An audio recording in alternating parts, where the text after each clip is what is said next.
It's the longest running signature model of all time. They've been used to record thousands of records across every genre of music imaginable.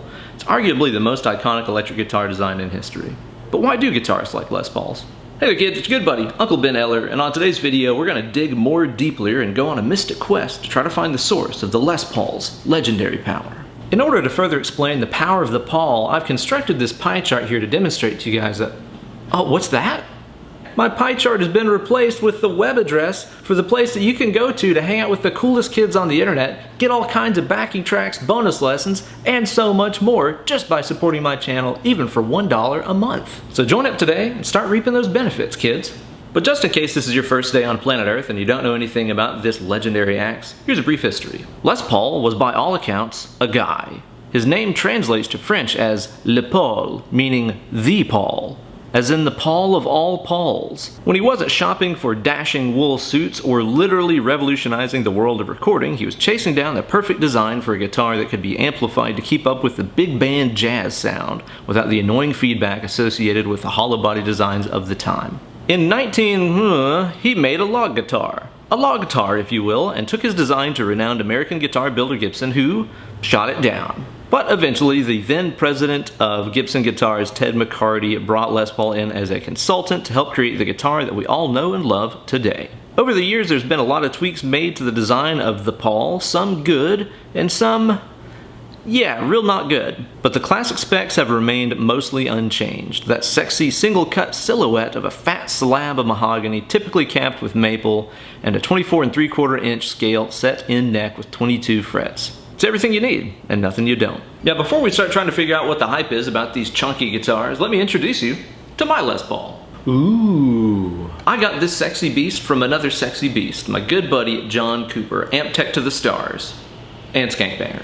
This is an early 2000s Les Paul in T-Burst, which is probably my favorite of the burst finishes. It's the first Les Paul I've ever owned, and it definitely won't be the last. Let's explore why. Number one, they're lightweight and ergonomic. No, they're not. Your average Les Paul weighs a metric f***ing ass ton, and it doesn't really seem to have any ergonomic appointments that make it fit nicely onto anybody's body. A heavy-duty slab of mahogany can be weighty enough as it is, but whenever you top it off with a thick piece of maple, you're bound to end up with a heavy-duty Judy. I hear people call Les Pauls doctor guitars or lawyer guitars all the time, but they're really more like chiropractor guitars, am I right? And after I played my first 3-hour cover show with mine attached to a strap on my shoulder, I had to have my left arm surgically amputated. It got better. Thankfully, there's a lot of companies out there now that make nice wide guitar straps that make shouldering the load a little bit easier. You could also use a rig like this if you're not worried about stealing everybody's chicks within a 12-mile radius. Considering that I cut my teeth playing on Shredi Super Strat guitars that offered way more in terms of ergonomics, the unyielding design of the Les Paul was always a big turn-off for me. That is until I heard. Number two, the sound.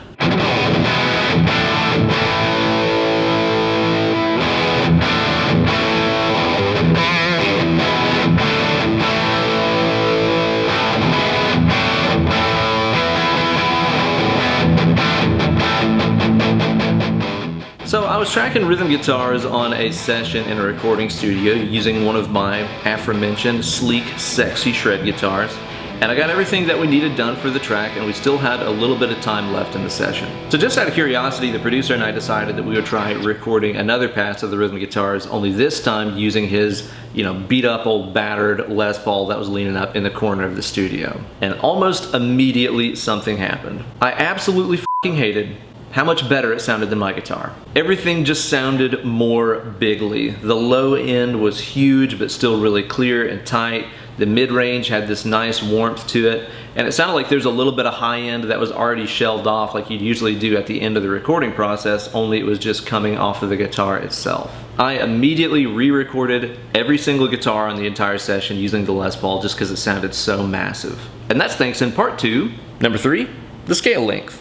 The entire playable length of a string from the saddle all the way to the nut is what we refer to as the scale length. Leonardo da Fender chose to build his guitars off of a 25.5 inch scale length. Meanwhile, Gibson decided to use the slightly shorter 24 3/4 inch design for the Les Paul. The slightly shorter neck length that Gibson chose to use for the Les Paul means that the overall string tension is a little bit lower, which results in a tone that most people perceive as being slightly warmer and fatter than what you hear out of Fender style guitars. The 24 3/4 inch scale length is also great for people with smaller hands because it means that all the frets are slightly closer together than a Fender scale guitar. And of course those tasty tones are being generated by the 2 pickup design that we typically see on Les Pauls. Back in the day they were originally P90s and they have expanded since then to include 2 humbuckers. Gibson has a long history of producing legendary pickups of their own, like the much fabled PAF designs of the 1950s and more recent models like the 500T and Dirty Fingers. My own quest for quintessential Les Paul tone has led me to a couple of amazing pickups that are made by Sir. This is an SSH bridge pickup and an SSV in the neck. These are medium output pickups with Alnico magnets inside of them, which means that they're perfect for both styles of music, country and western. One of the secrets of the legendary Gibson girthy tone that a lot of people don't know about is that they come from the factory with 300K volume pots instead of the usual 500K that most builders use when they're designing a guitar with humbucker pickups. See, different potentiometer values have different tonal characteristics, and the 300K pots Gibson chooses tend to roll off a little high end and emphasize mids and lows. I actually replaced all the stock guts in mine with an awesome wiring kit that I got from MojoTone for the ultimate in number 4, Versatility. I don't know, you can use them for all the music stuff. A wise man once said, nobody ever lost a gig for showing up with a Les Paul. That man was me, and I just now said that. Just try to find a genre of music that doesn't feature somebody playing a Les Paul. I'll wait. You found bluegrass already? God damn. Classic rock, fusion, metal, rock, hair metal, southern rock, blues, jazz, blaz. It just seems like the Les Paul is the sriracha of the guitar world. It just goes with everything. Except coffee. And as long as you don't outfit your Paul with extremely high output pickups, you can use it for pretty much any gig.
Simply put, if you can't do it with a Les Paul, well, you just can't do it. The wiring harness kit that I got from MojoTone turned my Les Paul into a true Swiss Army axe because it came with these awesome push-pull deals on the tone pots here that allow me to split the pickups in a variety of different ways. Now, I've always found that Sir pickups split extremely well anyway, but combined with this wiring harness, I can get all kinds of different single coil tones out of this guitar.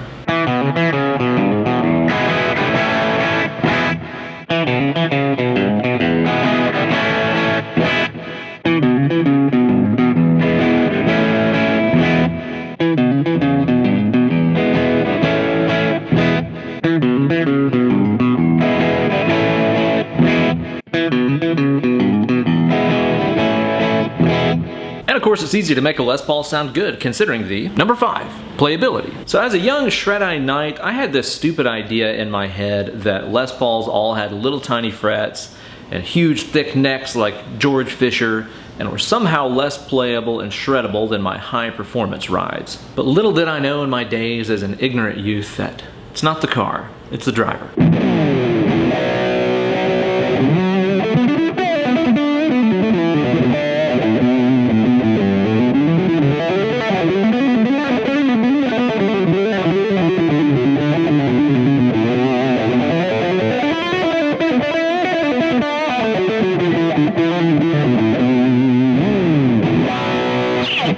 I was also woefully ignorant of the fact that not all Les Pauls have necks on them that are as thick as a mechanic's forearm. Now this one here does have that 1950s style hog leg neck on it, but in the 1960s Gibson started producing necks that were a lot thinner and slimmer and really comfortable to wrap your hand fingers around. And honestly, after spending about a decade playing 7-string guitars exclusively, every neck is comfy to me now. Except for George Fisher's neck. That one still makes me extremely uncomfortable.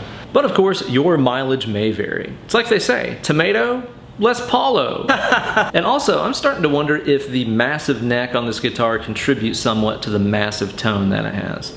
Maybe it's born with it. Maybe it's Paul Boleyn. One of the things that I used to hate the most about playing Les Pauls was the access to the higher frets on the guitar. On a lot of my more modern Shredi guitars, the top bout joins the neck at around, fret 19 or 20 or even higher. But here on the Les Paul, the top bout joins the body at around fret number 17. Which means that if you're trying to play the low strings on the high frets, it gets pretty awkward. But I'll tell you what I noticed after playing a Les Paul for just a week or two. I never really play the low strings that high on the neck on any guitar, regardless of how easy to reach they are. I also never really liked the idea of owning a guitar with less than 24 frets. That just made sense to me. That way you can get, 3 octaves of every string. But again, all that it takes is a little bit of time playing a 22 fret guitar to make you realize that we don't really use the 24th fret all that much. And on the occasion that I do want that super high E note that you get on fret number 24, it pretty much always sounds better to get there with a big old triumphant bend from fret number 22 anyway. Oh, and by the way, since I usually use 9 through 42 gauge strings on Fender scale guitars, I find that on the shorter Les Paul scale, using 9.5 through 44 or 10 through 46 feels about the same. The lower string tension on a Les Paul means that tugging on the old ropes is a real joy, and there's no need to worry about slipping out of tune due to the Les Paul's legendary number 6. Tuning stability. Okay, actually a lot of them don't really stay in tune very well, especially on like the D and G strings. This is due to the really sharp angle of the string path from the nut to the tuner, which usually results in the string getting bound up in the nut slot and going out of tune whenever you do some heavy bending. But thankfully for us, there's a handful of super smart dudes out there who figured out some ingenious devices to help keep our Pauls in tune more better. I'm sure a handful of you guys have already noticed this little brass bar that I have here on my headstock. This is the True Glide by DB Instrument Amp Company. It doesn't require any modification to install on your guitar. It just rests up here against the string posts of the E strings, and the string tension holds it in place. And the underside of the bar has little grooves in it that guide, especially those D and G strings, to their tuning posts in a much straighter fashion. That way you don't get bunched up at the nut so bad. Ain't nobody want to get bunched up in the nut. There's also another gizmo out there called the String Butler that essentially does the same thing, guides the strings to the post in a straight line. I've never used it, but I've heard a lot of good things about it. Another miracle worker I recommend for all guitars that suffer from tuning stability is the extremely stupidly named Big Ben's Nut Sauce. Yes, that's right. Nut sauce. All that you've got to do is to put a little tiny dab of this stuff in the nut slots and other like contact points like back here at the bridge whenever you're restringing your guitar, and this stuff is gonna get it slicker than a pig in pomade. Considering that so many of our tuning problems arise from the strings getting caught up in here in the nut slot, having a little bit of extra lubrication goes a long way to keep your guitar in tune. The only other modification for this guitar that I have planned is to replace the Grover tuners that it came with some locking ones from either Hipshot or Clusen.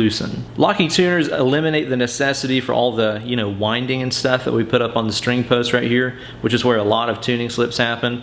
With locking tuners, you just pull the string through, you tighten up this little gear thing on the back, and it holds the string in place without doing any of those winds. I have locking tuners on all of my Sir guitars, and I really just think at this point every guitar should have them. And after that, I'll be as cool as number 7, Jimmy Page. I guess I should have started with Jimmy Page. I mean, look at this freaking guy. He looks cool as shit, or hot as shit, or something. He looks better than shit. How about that? So there you go, guys. The logic behind the love of the legendary Les Paul. It may not be the perfect design for a guitar, but once you spend some time on one and do some recordings with it, I bet you'll fall in love, just like I did. I never really thought that I would love these guitars, much less own one myself, but it all goes back to a principle that me and my main man, Andy Wood, have talked about numerous times. When you're young and your powers are weak, you seek out pieces of gear that make you sound good. But as you progress as a player and your powers grow, you start trying to find pieces of gear that you can make sound good. And a Les Paul in the hands of a skilled player can do damn near anything. Except probably bluegrass. I don't know, maybe. No. And that, Virginia, is why guitarists like Les Pauls. Thank you guys so much for watching. Be sure to access tons of bonus lessons, backing tracks, and so much more by supporting my channel over on my Patreon page, patreon.com/Ben Eller Guitars. Be sure to like this video and subscribe to my channel for new content coming at you every single week, and ring the bell down there for notifications every time I upload a new slice of fried gold. Now, get off the internet and go play guitar. Less clicking, more picking.